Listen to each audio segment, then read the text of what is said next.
Buenas tardes, estudiantes de segundo año del Industrial. En este tercer encuentro vamos a trabajar una serie de procesos históricos muy interesantes que nos permiten entender el mundo actualmente.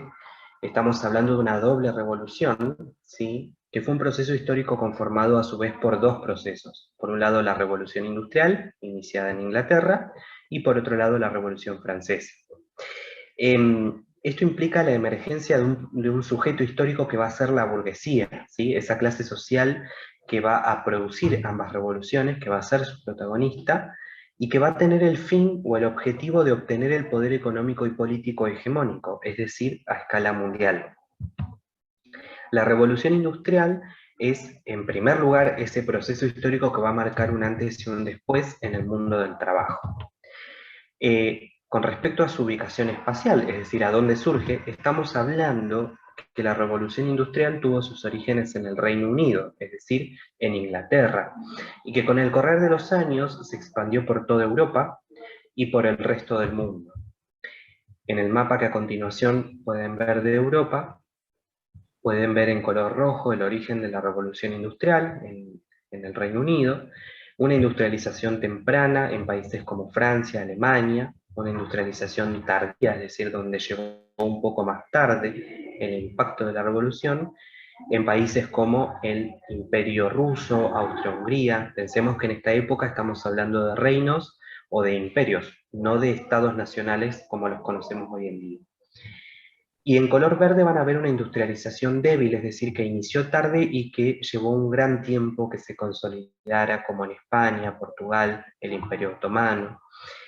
Y después vamos a ver las principales áreas industriales, ¿sí? En un color gris, en donde ustedes pueden ver mayormente cómo se produce en Inglaterra la concentración de la industrialización. Nosotros vamos a centrarnos en la etapa previa al 1840, es decir, en lo que pasó antes de 1840.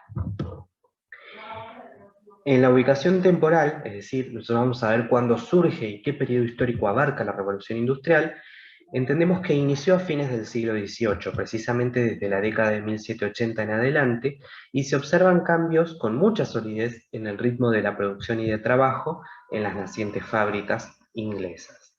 En esta primera fase, que se extiende desde 1750 hasta 1830, vamos a ver tres aspectos interesantes. Por un lado, tenemos la invención de máquinas de hilar, ¿sí? Y por el otro, invención del telar mecánico. Estas dos técnicas que fueron creadas van a ser importantes para esta primera fase, porque va a haber un aumento sostenido y acelerado en la producción textil en las fábricas, es decir, en la producción de telas, que va a estar acompañada paralelamente del surgimiento y consolidación del capitalismo, ese sistema económico que nos gobierna hoy en día.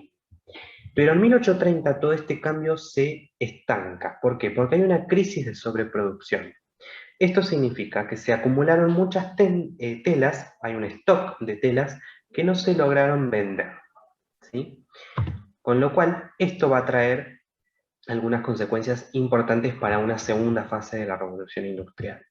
Pero ahora vamos a repasar algunos conceptos importantes. Por un lado, ¿qué es revolución? Es un cambio profundo en la vida de una sociedad que transforma de manera duradera, es decir, en el tiempo, alguno o varios aspectos de esta sociedad, sea el político, sea el social, el económico o el cultural. Por otro lado, estamos hablando de un proceso histórico, que es el conjunto de momentos que están relacionados entre sí, que son causa y consecuencia y que van a aportar mucha dinámica a la humanidad, a lo que le sucede a los seres humanos. Por otro lado, tenemos los conceptos de oferta y demanda, que son las principales leyes de toda economía. La oferta es todo aquello que se ofrece para el consumo y la demanda es toda necesidad de consumo, ¿sí? Todo lo que necesita la gente para cubrir ese consumo. Y finalmente hablamos de la importación y la exportación. ¿Por qué? Porque se va a crear un mercado con la revolución industrial. La importación es la capacidad de un país, ¿sí?, de comprar bienes por fuera de sus fronteras, ¿sí? Por ejemplo, Argentina en este momento está comprando vacunas para inocular a la gente, a la población, frente al COVID-19. Eso como ejemplo. Por otro lado tenemos la exportación, que es la capacidad de un país de poder vender justamente al exterior los bienes que produce.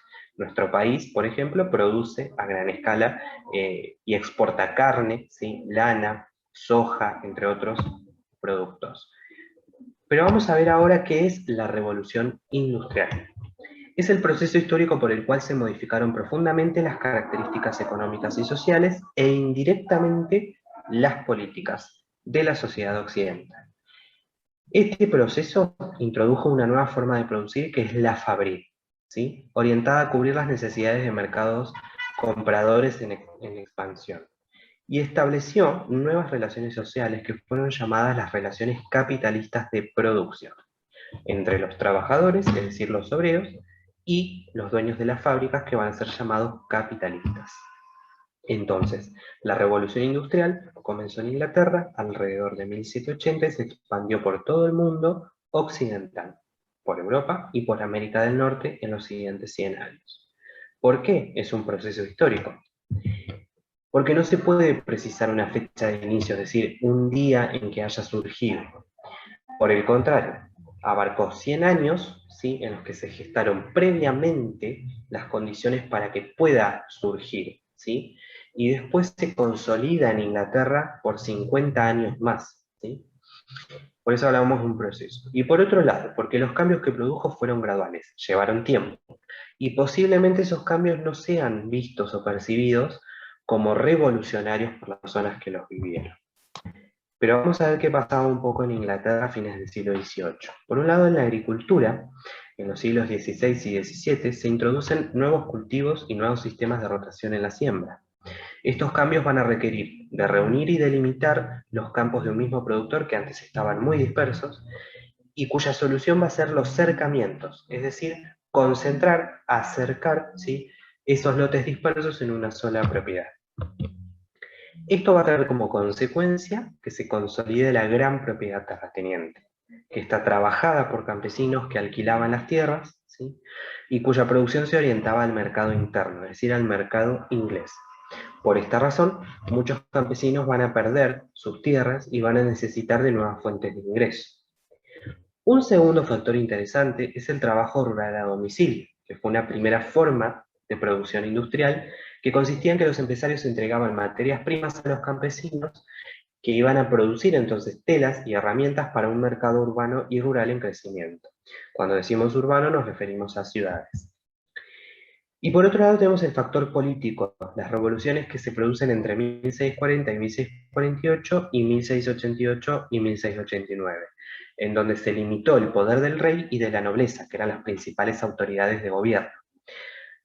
Estas revoluciones aseguraron la participación de la burguesía en el gobierno a través del parlamento, ¿sí?, en el que adoptaban medidas que iban a beneficiar sus negocios. Esto generó mayor fortuna y libertad de impuestos. Y un último factor interesante que es el comercio colonial inglés. Estamos hablando de una época en que Inglaterra era un imperio, ¿sí?, con mucho poder en el mundo. En este comercio colonial inglés llamado comercio triangular, forma, ¿sí?, en que se daba, los empresarios ingleses salían de Inglaterra, se dirigían a África y proveían a África de bienes industriales, así como en América. Una vez en África, luego de vender esos bienes, compraban esclavos, se los llevaban a América del Norte mayormente, donde eran vendidos como fuerza de trabajo. Y ahí compraban, en América del Norte, el algodón que principalmente necesitaban para poder llevarlo y producir las telas. Entonces, estamos hablando de una primera fase de la revolución, ¿sí?, llamada fase textil, en donde una serie de causas van a producir que se aumente la demanda de productos manufacturados porque van a crecer mucho las plantaciones de azúcar y de algodón en las colonias inglesas de América del Norte. Por otro lado, esos compradores, ¿sí?, eran a su vez los mismos dueños de las plantaciones, con lo cual concentraban mucho capital. Para poder satisfacer entonces esa demanda, la producción de textiles va a requerir de innovaciones técnicas. ¿Cuáles van a ser? Por un lado, bueno, el hilado, ¿sí?, que convierte el algodón o la lana en hilo. Y finalmente el tejido, que con esos hilos produce la tela. En las imágenes de abajo, ustedes pueden ver a la izquierda una máquina de hilar y a la derecha una máquina de tejer. ¿sí? Estas máquinas eran muy grandes, entonces la actividad textil dejó de estar dispersa en los hogares de los campesinos y se concentró en los grandes talleres de las ciudades. De ese modo nacen las fábricas. La fábrica es esta nueva organización del trabajo que está definida como una unidad de trabajo que concentraba la producción de telas en un solo edificio, por eso hablamos de unidad. Y ustedes en la imagen que ven ahí pueden ver un dibujo ilustrativo de cómo era el interior de una fábrica inglesa en esta época. ¿Qué más sucede? Hay una reducción de los tiempos totales de producción porque ya no era necesario trasladar todo lo que se producía en el campo, ¿sí? Ni retirar tampoco lo que los campesinos producían una vez finalizada la tela. Por otro lado, va a haber un control del ritmo de la producción que va a estar en manos del empresario dueño de la fábrica, que también va a controlar el horario de la actividad, que va a ser mucho más extensa que en el campo era solamente con la luz natural del día. En las fábricas se va a introducir la iluminación a gas. Esto va a aumentar la cantidad de horas de trabajo y es lo que va a generar una sobreexplotación también. Las máquinas y capataces van a marcar el ritmo de la producción y van a regir los momentos de pausas y descansos que eran muy breves. Y finalmente la fábrica va a ser la base de una nueva sociedad que va a estar dividida en dos grupos. Por un lado, los dueños de los medios de producción, que son los empresarios capitalistas, y por otro lado, los obreros fabriles. Esta nueva sociedad industrial está compuesta por dos grupos, por los capitalistas, que son los propietarios de los medios de producción, fábricas y maquinarias, pero ¿por qué capitalistas? Porque también son dueños del capital necesario para invertir, es decir, comprar materias primas, nuevas maquinarias o productos para poder comercializar. Tienen un origen social diverso, podían ser antiguos empresarios de la industria rural a domicilio, comerciantes del mercado interno o externo, o incluso antiguos artesanos de la época medieval. También tienen una complejidad social. ¿Por qué? Porque van a coexistir industriales, van a coexistir comerciantes, banqueros y financistas y rentistas de tierras, es decir, los que alquilaban tierras para producir. Y por otro lado tenemos a los obreros que solamente cuentan con su fuerza de trabajo física. Trabajaban para los capitalistas a cambio de un salario que obviamente era muy bajo.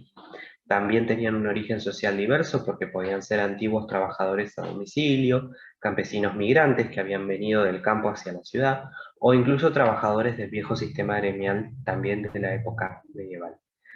También tenían una complejidad social interesante, coexistían campesinos, obreros fabriles, artesanos, empleados de tiendas y obreros con prestación de servicios.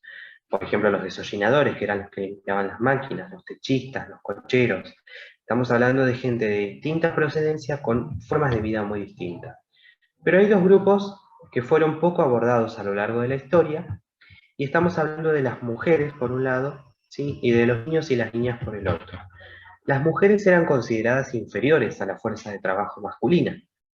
Habitualmente cumplían el rol de madres y de amas de casa, pero con la aceleración del trabajo textil fueron incorporadas como hilanderas y como tejedoras.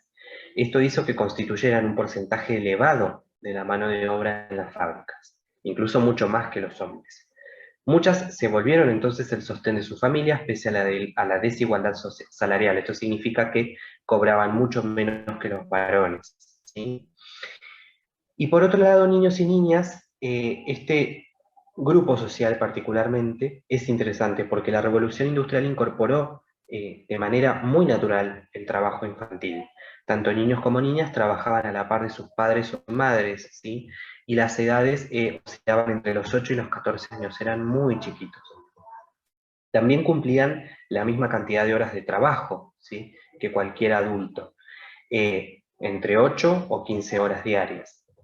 Y finalmente la explotación laboral infantil entonces era un rasgo típico de la sociedad industrial y percibían salarios muy bajos, incluso muchas veces limosnas, digamos. Pero en este capitalismo que surge en paralelo a la revolución industrial tenemos dos formas de capitalismo que están coexistiendo. Por un lado la mercantilista, que es un poco la que ya viene, ¿sí? De mucho tiempo antes, que es hasta el siglo XVIII.